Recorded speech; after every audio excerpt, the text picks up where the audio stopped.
വചനസാരം വചനസാരം.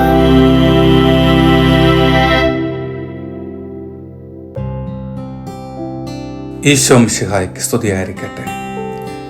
ആഗമനകാലം 1-ാം വാരം തിങ്കൾ. ഇന്ന് നമുക്ക് വിചിന്തനം ചെയ്യുവാനുള്ള സുവിശേഷ ഭാഗം വിശുദ്ധ മത്തായിയുടെ സുവിശേഷം 8-ാം അധ്യായം 5 മുതൽ 11 വരെയുള്ള തിരുവചനങ്ങളാണ്. ഇവിടെ നാം വായിച്ചു കേൾക്കുന്നത് യേശു ഒരു ശതാധിപന്റെ ഭൃത്യനെ സുഖപ്പെടുത്തുന്നതാണ്. ഈ ഭാഗവും ആഗമനകാലവും തമ്മിൽ എന്താണ് ബന്ധം എന്ന് നമുക്ക് ഒരുപക്ഷെ തോന്നിയേക്കാം. യേശു കഫർനഹൂമിൽ പ്രവേശിച്ചപ്പോൾ ഒരു ശതാധിപൻ യേശുവിന്റെ അടുത്ത് വന്ന് അവന്റെ ഭൃത്യനെ സുഖപ്പെടുത്തണമേ എന്ന് യാചിക്കുന്നു. യേശു ഞാൻ വരാം, വന്ന് അവനെ സുഖപ്പെടുത്താം എന്ന് പറയുന്നു.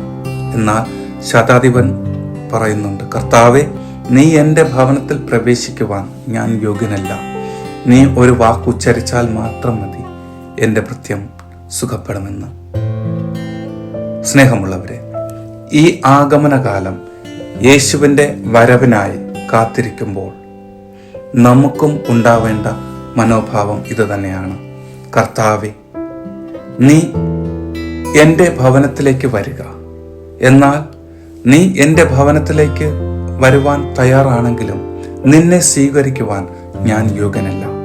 ഞാൻ ഇനിയും എന്നെ തന്നെ ഒരുപാട് ചെത്തി മിനിക്കേണ്ടതായിട്ടുണ്ട്. എന്നെ തന്നെ വീണ്ടും നിന്നെ സ്വീകരിക്കുവാനായിട്ട് സജ്ജമാക്കേണ്ടതുണ്ട്.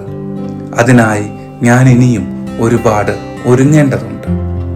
ഈ ഒരു മനോഭാവം മനസ്സിലാക്കി തരുവാനാണ് ഈ സുവിശേഷ ഭാഗം ഇന്ന് ഇവിടെ നമ്മെ പഠിപ്പിക്കുന്നതും ഈ സുവിശേഷ ഭാഗം ഇന്ന് നമുക്ക് വിചിന്തനം ചെയ്യുവാനായി തിരുസഭ നൽകിയിട്ടുള്ളതും.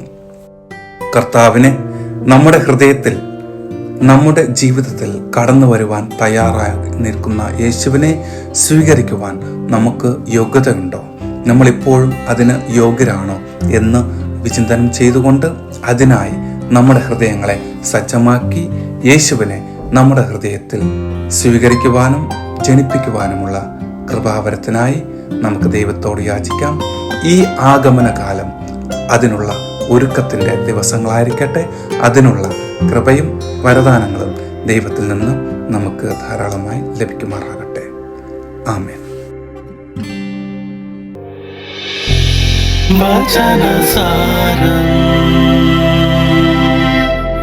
വചനസാരം.